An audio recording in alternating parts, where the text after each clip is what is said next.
पति का प्यार। बहू, मैंने तुमसे कोई साड़ी नहीं मांगी थी। ले जाओ अपनी साड़ी, मैं जैसे तैसे काम चला लूंगी। इस बात को सुनकर सुधा को और गुस्सा आ गया। पहले तो आप नाटक करती हैं, अब नखरे दिखा रही हैं। अब ये साड़ी वापस ले जाऊंगी तो घर में क्लेश हो जाएगा। आप ही रखिए इसे। सुधा के जाने के बाद दादी रोने लगी। एक समय था जब उनके पति मोहित के दादा जिंदा थे। तब हमेशा बनारसी साड़ी पहनती थीं, सज संवर कर रहती थीं। घर का सारा काम नौकर चाकर करते थे। उनके मरते ही सारा व्यापार राकेश के हाथों में चला गया। तब से उनके बुरे दिन शुरू हो गए। अगले दिन मोहित की जिद पर दादी ने नई साड़ी पहनी, जिसे पहनने का उनका बिल्कुल मन नहीं था। उसके बाद दादी मोहित को लेकर मंदिर गईं। वहां से दादी वापस आ रही थी, तभी उनकी बचपन की सहेली आभा मिल गई। आभा बोली, कैसी है बहन, आज तो नई साड़ी में बड़ी अच्छी लग रही है। दादी आभा के साथ मंदिर की सीढ़ियों पर बैठ गईं।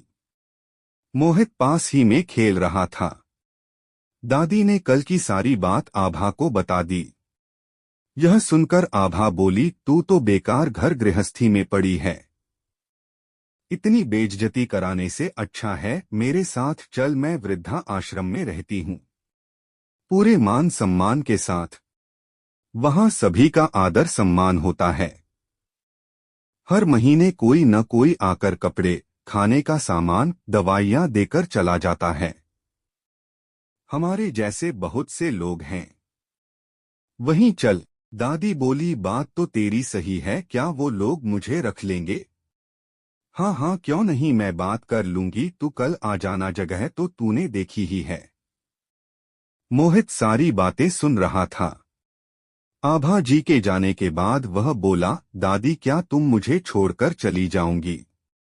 दादी बोली, बेटा मैं यहीं पास ही में तो हूँ। जब तेरा मन करे अपने मम्मी पापा के साथ मुझसे मिलने आ जाना। अगले दिन जब मोहित स्कूल गया था तो दादी ने सुधा को बुलाया और सारी बात बता दी। सुधा बोली, जैसी आपकी इच्छा। दादी अपना सामान लेकर वृद्धा आश्रम पहुंच गईं। दोपहर को जब मोहित आया तो दादी अपने कमरे में नहीं थीं।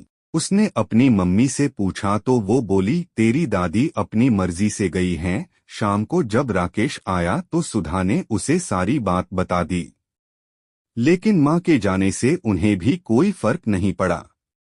लेकिन मोहित बहुत उदास रहने लगा। कई दिन बीत गए, मोहित न ढंग से खाना खाता था न खेलता था। एक दिन वह दादी से मिलने की जिद करने लगा। हार कर राकेश और सुधा मोहित को लेकर दादी से मिलने पहुंचे। दादी से मिलकर मोहित बहुत खुश हुआ। फिर वह दादी के साथ मैनेजर के कमरे में गया। राकेश और सुधा भी पीछे पीछे पहुंच गए।